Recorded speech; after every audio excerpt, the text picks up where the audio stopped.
नमस्कार, स्वागत है आपका न्यूज़ लॉन्चर पर। मैं हूँ नीलू व्यास। कल आपने देखा था कि स्वामी अभिमुक्तेश्वरानंद यानी कि जो पीठ के जो शंकराचार्य जी हैं, उन्होंने कल उद्धव ठाकरे के बारे में क्या बयान दिया था। उद्धव ठाकरे के घर पर उन्होंने पूजा अर्चना की थी। उद्धव ठाकरे की तरफ से उनको इनवाइट आया था और उसके बाद उन्होंने प्रेस वालों से बात करके कहा कि उद्धव ठाकरे के साथ बीजेपी ने एक बड़ा विश्वासघात किया है। और उन्होंने कहा कि मेरा कोई औचित्य नहीं है बोलने का, लेकिन मैं एक धर्माचार्य हूँ, इसलिए मैं पाप, पुण्य, विश्वासघात की बात कर सकता हूँ। और उन्होंने कहा कि इस दर्द पर मरहम तब लगेगा जब उद्धव ठाकरे दोबारा मुख्यमंत्री पद की कुर्सी पर बैठेंगे। इस चीज से बीजेपी की ट्रोल आर्मी को बहुत मिर्ची लगी और आज बीजेपी की ट्रोल आर्मी ने एक दूसरा संत खड़ा कर दिया और वो एक ऐसा संत जो कि उद्धव ठाकरे के खिलाफ भी बोल रहा है और वो एक ऐसा संत है जो कि शंकराचार्य के खिलाफ भी बोल रहा है। और उस संत का नाम है संत नारायण गिरी जी, जो कि जूनागढ़ जो जूना अखाड़ा है उसके संत हैं। और उनकी मैं आपको बाइट सुनाती हूँ। महंत नारायण गिरी जी उनका नाम है, जूना अखाड़ा से है। और उन्होंने उनका ये कहना है कि जो इस तरीके के संत होते हैं वो कभी भी इस तरीके से घर पर नहीं जाते किसी साधारण व्यक्ति के, और शंकराचार्य जी को इस तरीके की विश्वासघात वाली बातें नहीं कहनी चाहिए थी। उद्धव ठाकरे एक विधर्मी हैं, उनके पिता बाला साहब ठाकरे वो हिंदू धर्म के सही और सच्चे अनुयायी थे, लेकिन उद्धव ठाकरे ने हिंदू धर्म का मान नहीं रखा। ये तमाम बातें नारायण गिरी जी ने कही है या उनसे कहलवाई गई हैं बीजेपी द्वारा। आइए सुनते हैं और फिर इस प्रिय पर हम बंधुओं, प्रिय भक्तों, हमारे परम पूजनीय, परम आदरणीय जगतगुरु शंकराचार्य जी उद्धव ठाकुर के पास गए। कोई संत कहीं भी साधारण आदमी के पास नहीं जाते हैं और ये उद्योगपतियों के विवाह में या बड़े बड़े लोगों के पास जाते हैं। विशेष रूप से परम आदरणीय जो हिंदू तत्वों के धोखा देकर देवेंद्र जी, जो मुख्यमंत्री बनने वाले थे, देवेंद्र जी महाराष्ट्र के मुख्यमंत्री बनने वाले थे, उनको धोखा देकर और परम पूजनीय, परम आदरणीय जो उनके पिताश्री थे, उनकी विचारधारा विपरीत में जाके विधर्मियों के साथ जाके वो मिल गए। और ऐसे लोगों को घर में जाकर महाराज श्री ने जो है उनके निवास पर जाकर उनको आशीर्वाद दे रहे हैं और फिर कह रहे हैं कि जो है उनके साथ धोखा हुआ।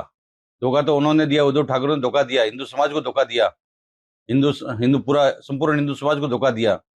तो विशेष रूप से हमारे परम आदरणीय, परम पूजनीय जो जगतगुरु शंकराचार्य जी, हम उनका आदर करते हैं। मान लीजिए कि वो हमारे जो है बहुत ही आदरणीय है, परंतु जो है मैं ये समझता हूँ कि धर्म से बड़ा, राष्ट्र से बड़ा और समाज से बड़ा कोई भी जगत गुरु, कोई भी संत नहीं हो सकता। तो राष्ट्र के साथ में, जनता के साथ में रहता है, वो विशेष रूप से हमारे लिए पूजनीय है। और हारना जीतना ये तो जनता तय करेगी, हम लोग तय करने वाले कौन है? हमारे को लोग पूछते तो हम तो कहते भाई हमारा काम है पूजा करना, पाठ करना, अनुष्ठान करना। हमारा काम जीतना हराना ये नहीं है, हमारा काम है जनता जिताएगी हराएगी। हम किसी को धोखेबाज कह रहे हैं, किसी को विश्वासघाती कह रहे हैं, तो सोच समझ कर विचार करके पूजनियों को ऐसे बयान देना चाहिए, जो कि हमारा आदरणीय भी है और हम हमेशा सम्मान करते हैं उनको। इस तरह से जो है विशेष करके उद्धव ठाकुर जो है पूर्ण रूप से एकदम विद्रोहियों के साथ में मिल गए थे और ऐसे के साथ में जाकर निवास पर जाकर उनको आशीर्वाद देना एक तरफ से हिंदू समाज के साथ में एक तरह से वो चल किया उन्होंने। ये जो उचित नहीं है, ऐसे परम पूज्य और पद परम वंदनीय पद पर विराजमान होने के बाद में ऐसे जो है कहना उनके लिए उचित नहीं है। हर हर महादेव, हर हर महादेव। तो ये थे संत नारायण गिरी जी जो जूना अखाड़ा से जिस तरीके की वो बातें कर रहे थे। और आज इसी से पर हम चर्चा करेंगे कि किस तरीके से अब संतों को भी राजनीति में लाया जा रहा है और संत भी अब ऐसा लग रहा है कि संत आपसी लड़ाई का भी शिकार हो रहे हैं। यहाँ पर आप देख रहे हैं कि अब बीजेपी के संत और कांग्रेस के संत, ऐसा लग रहा है कि उनमें बीजेपी और कांग्रेस हो गया है। लेकिन इस पूरी चीज को कैसे समझे कि कल शंकराचार्य जी ने जो बातें कही और आज उसके एवज में एक दूसरे संत खड़े होकर बोल रहे हैं, तो क्या अब पूरा हिंदू समाज अब इसी चीज पर बढ़ जाएगा जो उद्धव ठाकरे के बारे में कहा गया? और जो बड़ी बात उन्होंने कल कही थी कि उद्धव ठाकरे के दर्द पर तभी मरहम लगेगा जब वो दोबारा मुख्यमंत्री पद की कुर्सी पर बैठेंगे। इस समय हमारे साथ दो वरिष्ठ मेहमान जुड़े हुए हैं, उनसे मैं आपका परिचय करवाती हूँ। प्रेम कुमार जी, जो कि संपादक है प्रणाम इंडिया के, पॉलिटिकल कमेंटेटर है। Thank you so much Prem ji for joining. हमारे साथ गिरीश जोशी साहब है, वरिष्ठ पत्रकार, पॉलिटिकल कमेंटेटर। गिरीश जी, आपका भी बहुत बहुत स्वागत है। मैं प्रेम जी से शुरू करती हूँ कि प्रेम जी, ये जो संत नारायण गिरी जी की जो बाइट हमने अभी प्ले की, इस बाइट के राजनीतिक मायने क्या है? क्या ये बोल रहे हैं या फिर इनको बुलवाया गया है बीजेपी द्वारा? जी। नीलू जी, जो संत गिरी जी बोल रहे हैं, संत नहीं बल्कि साधु हैं, महंत हैं, और कायदे से देखा जाए तो ये हिंदू महासभा के दिल्ली के पदाधिकारी भी हैं। तो ये संत वंत नहीं है, ये हिंदू महासभा के पदाधिकारी। हिंदू महासभा राजनीतिक संगठन है, आप ये समझ लीजिए, कोई संतों का संगठन नहीं है। तो ये जिस तरह की भाषा बोल रहे, पहले तो महंत, महामंडलेश्वर और इस तरह के जो पद होते हैं, इनको शंकराचार्य पर टिप्पणी करने के बारे में 10 बार सोचना चाहिए। ये शंकराचार्य पर टिप्पणी करने की हैसियत रखते हैं क्या? और हमारे समाज में शंकराचार्य का व्यवहार बहुत प्रेडिक्टेबल नहीं होता है। वो कब शाप दे देंगे, कब गुस्सा हो जाएंगे, कब नाराज हो जाएंगे, कब खुश हो जाएंगे, ये कुछ कोई नहीं जानता है। यही शंकराचार्य की प्रवृत्ति रही है।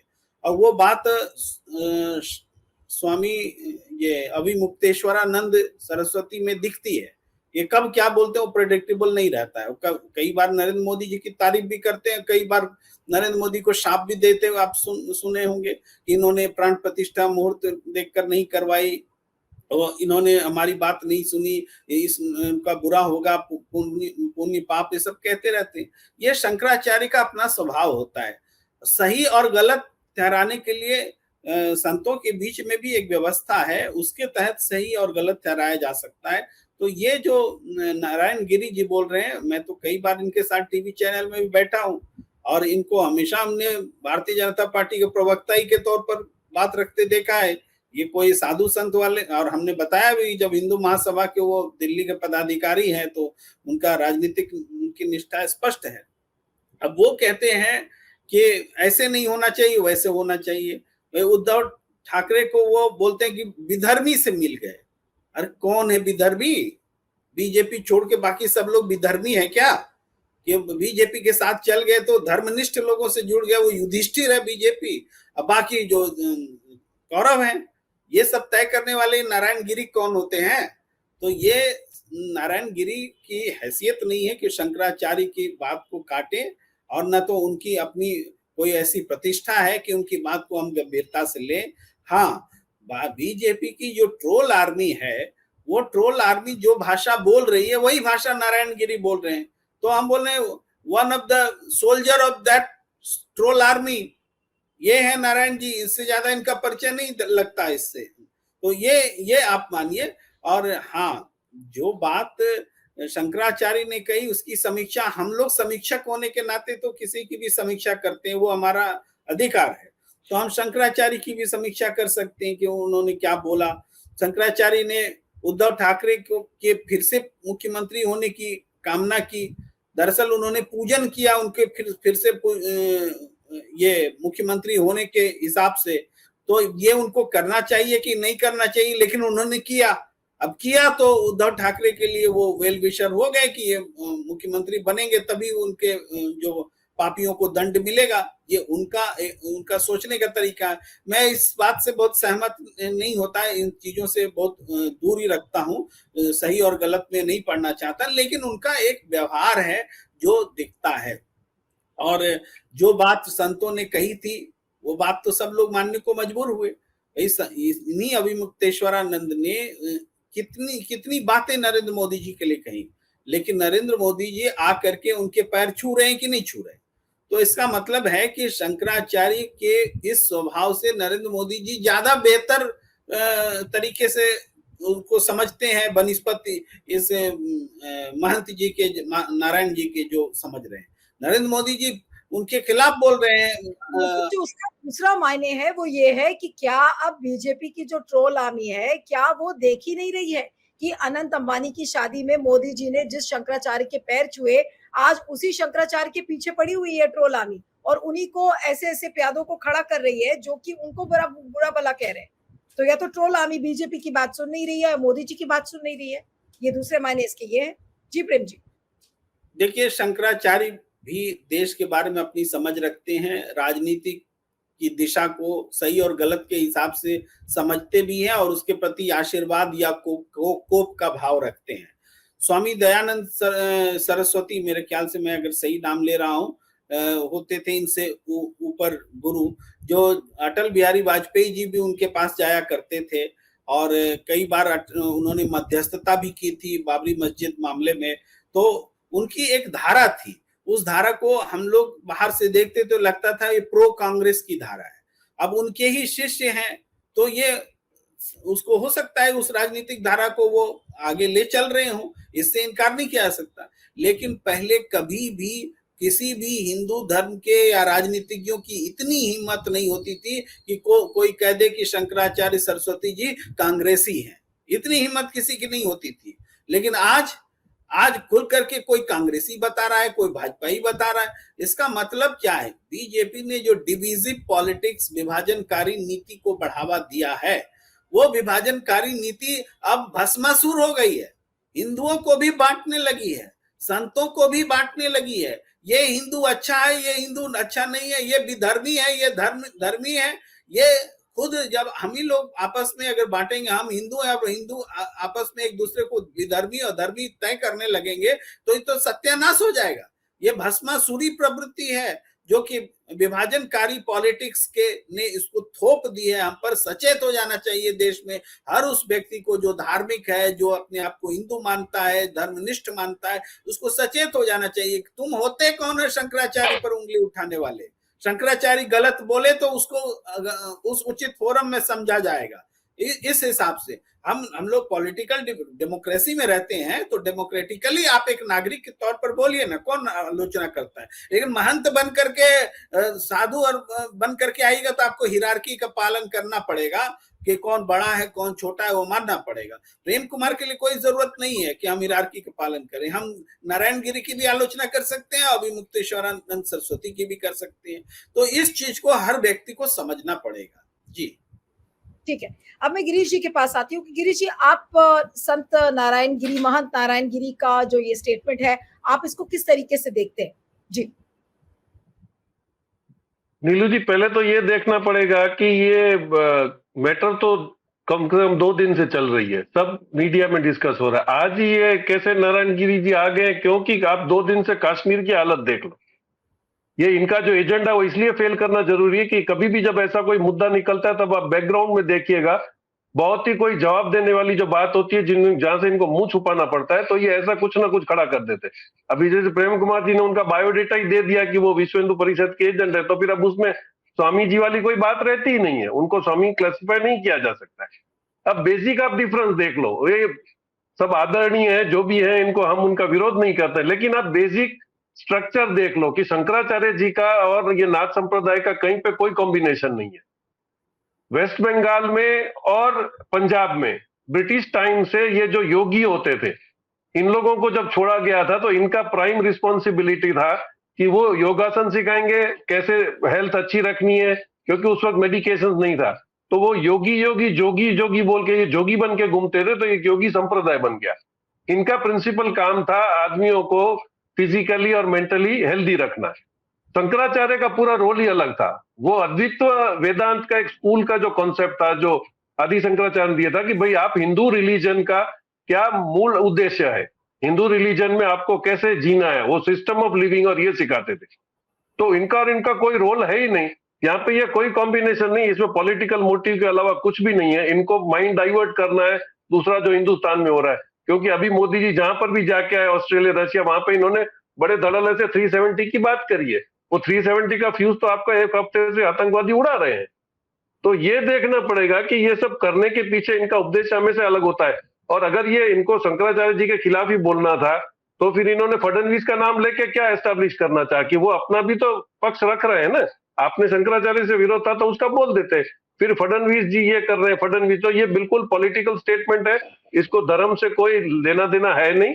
और ये ट्रोल आर्मी इसको बढ़ाने की कोशिश करेगी, क्योंकि इनको दूसरी जगह से अपना अटेंशन डाइवर्ट करना है।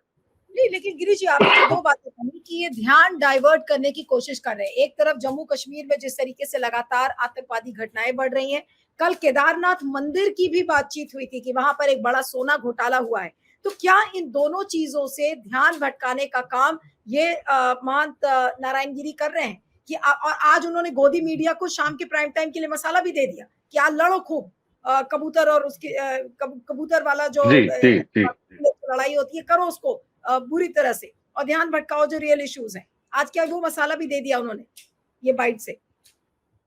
नहीं, सीरीज ऑफ डिस्प्यूट है। आप देखिए 5 दिन पहले जो इंडियन शिप पकड़ी गई थी जिसमें आर्म्स सप्लाई किए गए थे इजराइल को, ये बहुत बड़ा इश्यू है और गल्फ में इसके ऊपर बहुत बड़ा डिस्कशन चल रहा है। ये आपके लिए बड़ा गले का फंदा बनने वाला है, क्योंकि गल्फ में अगर कंट्रीज इकट्ठी हो गई तो आपको बहुत सारी दूसरी भी दिक्कतें आएंगी, लेकिन इनके पास एक ही ट्रम्प कार्ड है धर्म का, इसको चलाते रहो। लेकिन अब धर्म के नशे में जो घुसे थे उसमें से तो उन्होंने 240 पे लाके दे दिया, तो बाकी के निकल गए वहां से। तो आप ये कब तक चलाओगे? अब ये जितना करेंगे ये बेसिकली इनके अगेंस्ट जाएगा, क्योंकि लोगों को अब समझ में आ गया कि हमको कौन सा टॉपिक डिस्कस करना है। ये तो चलता रहेगा। जी प्रेम जी, मैं अब आपके पास वापस आती हूँ कि अब ये आज इस स्टेटमेंट से आपको लग रहा है कि किस तरीके का, क्या कोई राजनीतिक भूचाल इससे आने वाला है, या खाली ये जो बात अभी गिरीश जी कह रहे थे कि ध्यान भटकाने के लिए एक स्टेटमेंट कर दिया गया है, अब आप जूझते रहो ट्रोल आर्मी पे। जो बीजेपी की जो सोशल मीडिया टीम है उसने एक शगुफा फेंक दिया है, अब उस पर सब लग जाएंगे। अब आज हम लोग भी इसको डिस्कस कर रहे हैं, लेकिन क्या आज इस चीज को एक्सपोज करने की जरूरत नहीं कि इनका असली एजेंडा क्या है? जी प्रेम जी। नीलू जी, एक बहुत बड़ी बौखलाहट है कि महाराष्ट्र में चुनाव होना है और चुनाव से ठीक पहले शंकराचार्य जी को अपने घर में बुलाकर उद्धव ठाकरे ने ऐसा ट्रम्प कार्ड खेल दिया है कि इसका जवाब किसी के पास है नहीं। तो अब इसका जवाब कैसे हो सकता है? तो जो रास्ता चुना गया है कि शंकराचार्य को ही थोड़ा कमतर कर दीजिए, उनकी ही गरिमा को कम कर दीजिए और उन पर ही आक्रमण कीजिए, तो ये बीजेपी को भारी पड़ेगा। ये उनको कोई सपोर्ट नहीं करेगा कि पॉलिटिकली कि आप शंकराचार्य पर हमला करेंगे या कराएंगे। तो आप देखिए नरेंद्र मोदी जी की पॉलिटिक्स क्या है, डिविजिव तो है ही और साथ साथ भ्रम पैदा करने वाली भी पॉलिटिक्स है। वो एक तरफ जाके पैर भी छूते हैं, दूसरे तरफ अपनी ट्रोल आर्मी को उन्हीं के खिलाफ में लगा भी देते हैं, ताकि लोग समझे कि नहीं, ये तो संत का सम्मान करने वाले लोग हैं, लेकिन वास्तव में संत का अपमान करने का पूरा वातावरण बनाया जा रहा है। तो क्या सवाल है कि इस चीज को क्या जनता समझेगी? नहीं, महाराष्ट्र की जनता तो इसको बहुत अच्छे से समझेगी कि उद्धव ठाकरे की गलती क्या है। संत को अपने यहाँ बुलाना, तो संत को बुलाने की किसकी नहीं कामना होती कि मेरे घर में संत आए। लोग तो आसाराम बापू के घर में आने से मर मिटते थे, तो ये तो शंकराचार्य हैं, तो कौन नहीं चाहेगा कि शंकराचार्य हमारे घर में आए। तो शंकराचार्य उनके घर में आए, ये उनके लिए लाइफ टाइम अचीवमेंट है और किसी के लिए भी लाइफ टाइम अचीवमेंट होगा अगर किसी के घर में शंकराचार्य जाते हैं। हाँ, ये प्रश्न अलग है कि शंकराचार्य को ऐसा करना चाहिए कि नहीं करना चाहिए, तो इसको हम डिसाइड नहीं करेंगे, ये संत आपस में डिसाइड करें कि वो किनको कहाँ उनको जाना चाहिए, कहाँ नहीं जाना चाहिए। लेकिन ये जो अभी हमला शुरू हुआ है पॉलिटिकली, ये हमला बैकफायर करेगा। अच्छा है गोदी मीडिया में करे ना बहस, ये ध्यान भटकाएंगे कश्मीर से और यहाँ इनका महाराष्ट्र का चुनाव खत्म हो जाएगा। संत को गाली देखें, संत हैं, ये शंकराचार्य हैं, इनको आप कोसिएगा तो महाराष्ट्र की जनता थोड़ा बर्दाश्त करेगी। तो इसलिए ये आप एक गलती छिपाने के लिए दूसरी गलती। प्रेम जी, क्या ये कोसने से कम है जो बीजेपी की ट्रोल आर्मी अब जिस तरीके से अनंत गिरी जो नारायण गिरी हैं उनके जरिए जिस तरीके से शंकराचार्य के लिए उल्टी सीधी बातें अब कही जा रही हैं, तो ये क्या उस चीज से कम है? कोसना ही तो हुआ कि आप शंकराचार्य जी को कोस रहे हो, तो इसका मतलब कि अब आप महाराष्ट्र भी हारने के लिए तैयार हो। आप महाराष्ट्र के हार की स्क्रिप्ट खुद ही लिख रहे हैं मोदी जी और बीजेपी की ट्रोल आर्मी। वो कहते हैं ना, जब नास मनुज पर छाता है पहले विवेक मर जाता है। ये बात तो लगातार देखने को मिल रही है कि आप लगातार हार रहे हैं और हार का सही कारण पहचान नहीं रहे। अभी उत्तर प्रदेश में भी मंथन चल रहा है, तो हार का सही कारण आपको टटोलना होगा ना। ये मोदी की गारंटी, मोदी है तो कोई भी जीत सकता है, मेरे नाम पर नहीं, आप इस प्रत्याशी को वोट नहीं दे रहे हैं, आप मोदी को वोट दे रहे हैं। ये जो था, तो वोट नहीं दिया तो भी तो मोदी को ही वोट नहीं दिया ना। लेकिन इस चीज से ध्यान हटाने के लिए उत्तर प्रदेश में योगी को खड़ा कर दिया गया है कि वहां पर लोग ध्यान दें कि नहीं, योगी के कारण चुनाव हारे हैं, प्रशासन के कारण हारे हैं। यानी ये भटकाने वाली जो बात है वही चीज महाराष्ट्र में भी है। महाराष्ट्र में भी ये जो चाल चल रहे हैं, निश्चित रूप से बीते दिनों इन्होंने जो जो कर्म कुकर्म किए हैं, बीजेपी ने किए हैं। कर्म कुकर्म मैं खुलकर इसलिए बोलता हूं क्योंकि आप रात के अंधेरे में शपथ लेते हैं, वो फेल हो जाता है। आप गलत तरीके से सरकार बनाते हैं, अनैतिक सरकार। सुप्रीम कोर्ट तक भी उसको बोलती है कि अगर उद्धव ठाकरे ने इस्तीफा नहीं दिया होता तो शायद उसकी सरकार बहाल कर देते। यानी एक गलत सरकार चला रहे हैं, पार्टी को आपने तोड़ दिया, सब कुछ किया। तो इसके बाद आज जिस स्थिति में पहुंचे हैं, अब आप यहाँ शंकराचार्य का इस्तेमाल करेंगे, शंकराचार्य के खिलाफ में माहौल बनाएंगे। तो ये सारी चीजें जो हैं, बीजेपी अपना एक, मैंने पहले ही कहा कि भस्मासुर वाली नीति दिख रही है, अपने आप को खत्म करने वाली नीति दिख रही है। महाराष्ट्र का चुनाव अगर ऐसे एक दो मुद्दे और खड़े हो जाएंगे तो चुनाव पहले तय हो जाएगा कि क्या होने वाला है।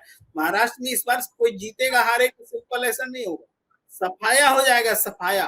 महाराष्ट्र में ये है एकदम, मतलब 3/4 बहुमत एक तरफ होगा और 1/4 एक तरफ होगा। इस तरह से रिजल्ट आएंगे, लोग चौंक जाएंगे। इस बार देख लीजिएगा, जो उसके लक्षण भी देखिए।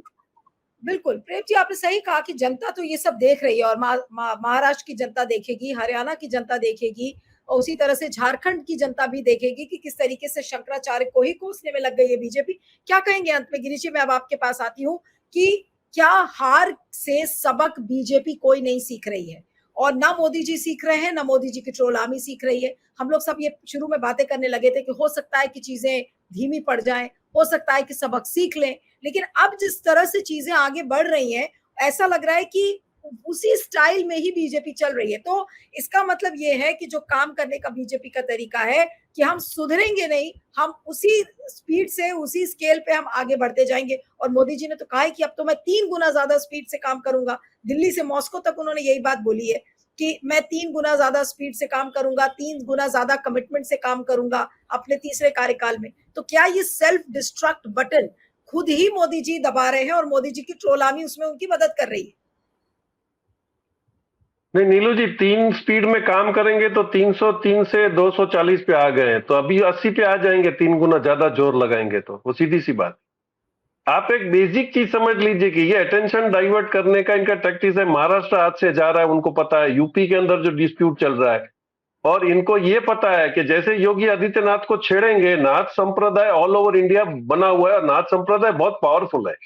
अगर नाथ संप्रदाय इनके खिलाफ हो गया तो आपने एक तरफ धर्माचार्यों को भी नाराज कर दिया है, आप नाथ संप्रदाय को कर रहे हो। लेकिन क्योंकि जैसे प्रेम जी ने बोला कि ये पॉलिटिकली एफिलिएटेड है, तो मैं नारायण गिरी को और एक मैसेज दे देता हूं कि उनको असलियत भी बतानी चाहिए कि इनकी जो कुल देवी है वो हिंगलाज माता है।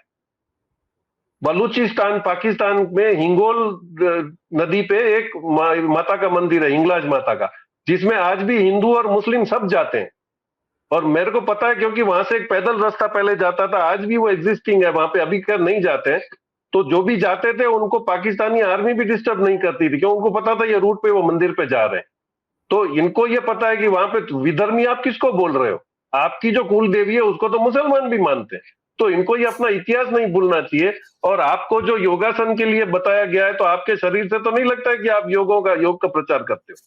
हाँ, अगर रामदेव जी को खड़ा करो तो लगे कि नहीं कि वो योग तो करें, क्योंकि उनका फिट एंड फिट। ये तो बिल्कुल अयासी में बिल्कुल लग्जरी लाइफ जी रहे हैं, तब तो ये बने पड़े हैं। तो इनको मेरे ख्याल से अवॉइड करना चाहिए अभी। लेकिन क्योंकि अभी वो भाजपा के ही है तो उनका बोलना उनकी फर्ज है, उनको वो सेवा कर रहे हैं अटेंशन डाइवर्ट करने के चक्कर में, तो ये चलेगा। लेकिन मेरे ख्याल से हम लोगों का काम ये कि हम इनको बताएं कि ये सारा नैरेटिव किस लिए खड़ा किया जा रहा है। जी नहीं, बिल्कुल।